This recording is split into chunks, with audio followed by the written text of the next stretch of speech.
Ahora sí, ya damos inicio a lo que es importante para nuestra vida espiritual, y esta noche vamos a ver de manera ligera los 7 pecados capitales y su significado.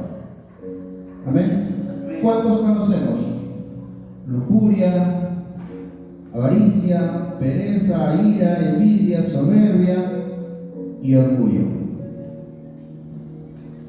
Todos estos aspectos son contra el Espíritu, son contra la voluntad de Dios. Por lo tanto, ninguno de ellos debe de permanecer en nuestras vidas. Pero ¿cuál es el que reina siempre en la vida de las personas? Es la lujuria. La lujuria viene de un término muy sencillo. La lujuria se desprende del concepto propio de un deseo incontrolable de cualquier situación.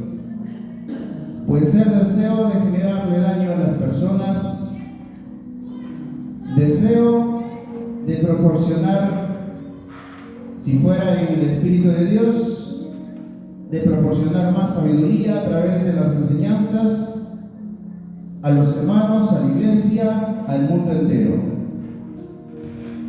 Pero lamentablemente esta lujuria no se aplica en la vida espiritual, porque muchos contextos de este término siempre van a ser desagradables para la presencia de Dios.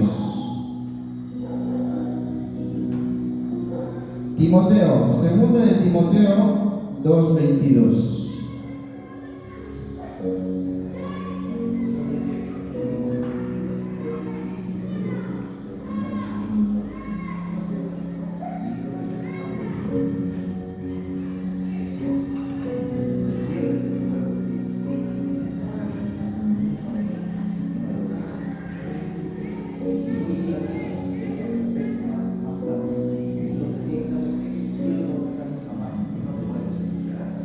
Segunda de Timoteo 2:22.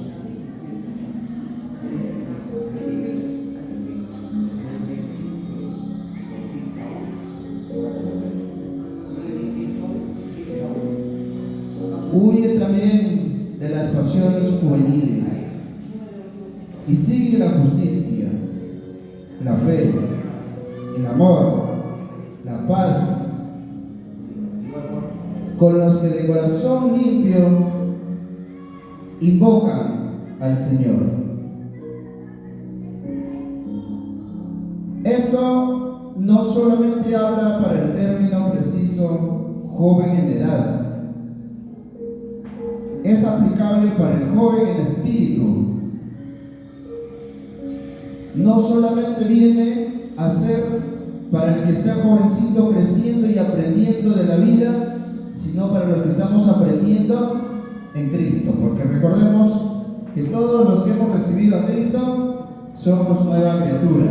Por lo tanto, desde ahí inicia nuestra vida espiritual. Por eso que es aplicable también para nosotros. Huye también de las pasiones juveniles. Las pasiones juveniles son uno de los conceptos que se desprende de la palabra principal lujuria. Las pasiones juveniles, los deseos juveniles, son situaciones de las que Jesús nos invita a salir, a retirarnos. Lo que también se complementa lo que dicen Lucas, Marcos y Mateo, que si la mano derecha es ocasión de caer, que la corte y la eche. Porque peor es que deje la mano ahí y que todo el cuerpo sea echado al fuego eterno. Pero Dios no se refiere de una manera tajante de que el ser humano se torture, se mutile, sino es una situación figurativa. Cuando dice cortarlo, significa poner fin a una situación. Vamos a decir, si dice huye de las pasiones juveniles, me está diciendo corta, elimina, limítate a eso y avanza en las cosas de Dios, en las cosas que a continuación detalla dice, y sigue la justicia de Dios. Acá no está hablando de la justicia de las autoridades terrenales, habla de la justicia de Dios. Y para Dios la justicia es que nosotros nos mantengamos en el nivel de santidad que Cristo fue, y es y será. Por eso dice otro texto bíblico, sed como yo soy. Para que nosotros seamos como Cristo es, tenemos que alejarnos de esas situaciones que pueden producir daño espiritual a largo plazo, a corto plazo o plazo indefinido. Ejemplo, cuando yo hago estudios de seguridad, lo primero que yo identifico son los aspectos y áreas y puntos que son vulnerables dentro de la instalación. Cuando yo identifico todos esos aspectos, entonces determino medidas preventivas de eliminación, prevención y de convivencia, para que de esa manera no tengamos un daño materializado en ningún aspecto del tiempo, ni a largo plazo, ni a corto plazo, ni nada parecido. ¿Qué es lo que le quiero decir con esto? Que analicemos nuestra área, nuestra vida.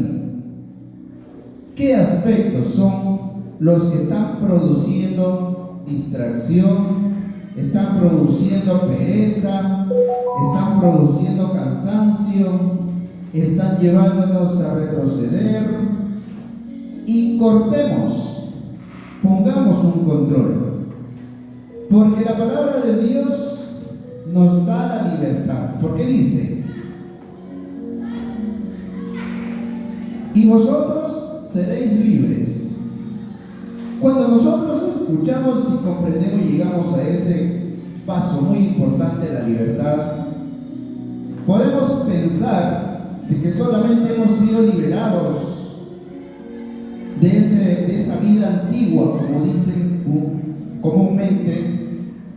No se trata solamente de eso, se trata de tener una libertad plena. ¿Qué es lo que ocurre? Cuando nosotros tenemos la libertad, vienen dos cosas. Puede ser que yo tome la decisión adecuada, la correcta, la que se ajusta al camino de Dios, o pueda que yo aproveche esa libertad y me desvíe de la verdad y empiece a hacer cosas que no son productivas para el espíritu. Sin embargo, Dios no nos reprime. Sin embargo, Dios dice, sean libres. Cuando Dios creó al hombre en el jardín del Edén y a la mujer, le dijo, del árbol de la ciencia del bien y el mal están en medio, por lo tanto, de este árbol no comerás. Si Dios hubiera querido, simplemente lo hubiera cercado, porque Él tenía poder para todo, o no lo hubiera colocado, o lo hubiera aislado, o al hombre lo hubiera aislado, de tal manera que no exista posibilidad de que el hombre desobedezca. Pero lo que Dios demuestra a amplia razón es que Él le propuso que coma y utilice y administre de todo. La decisión estaba en Adán y Eva en si comer o no comer del fruto prohibido. Dios sabía que iban a fallar. Sin embargo, Dios quiso darle la libertad. Asimismo viene siendo hoy en este tiempo. Cuando nosotros ya hemos aceptado a Cristo, nos dio la libertad. Sin embargo, por esa libertad que tenemos, no quiere decir que ya Dios nos está diciendo: no te apuntes con las personas que no hacen bien las cosas.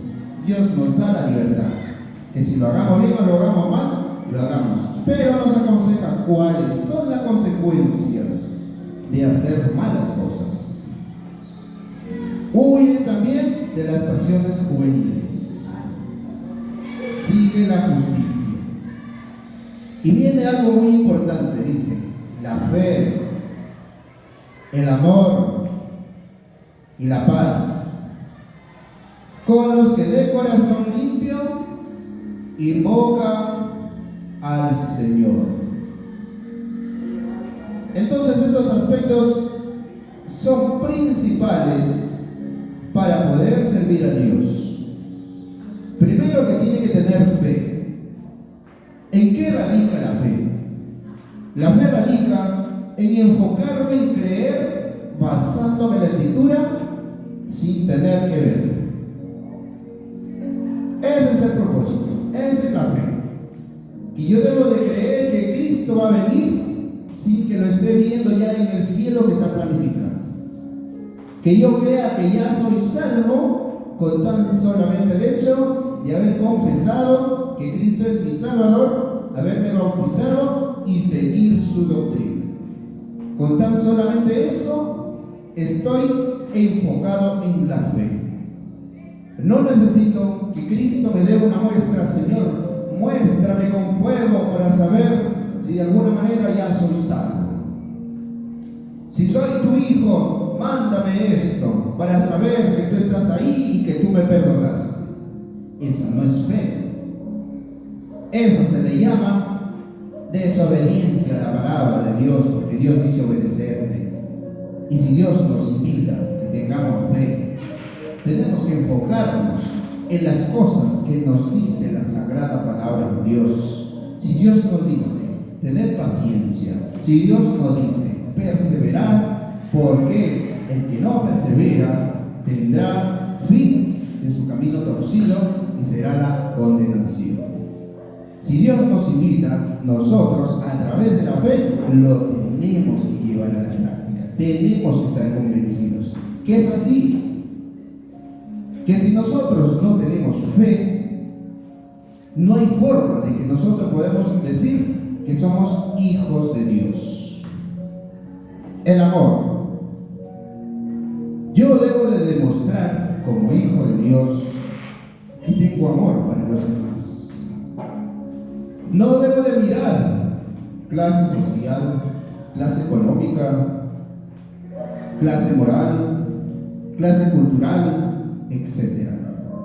Lo único que yo debo de enfocarme es en obedecer lo que Dios me invita en este espacio: el amor. Amor a su prójimo, ama a tu prójimo. No solamente se trata de amor, se trata de un mandamiento: amar a su prójimo como a sí mismo.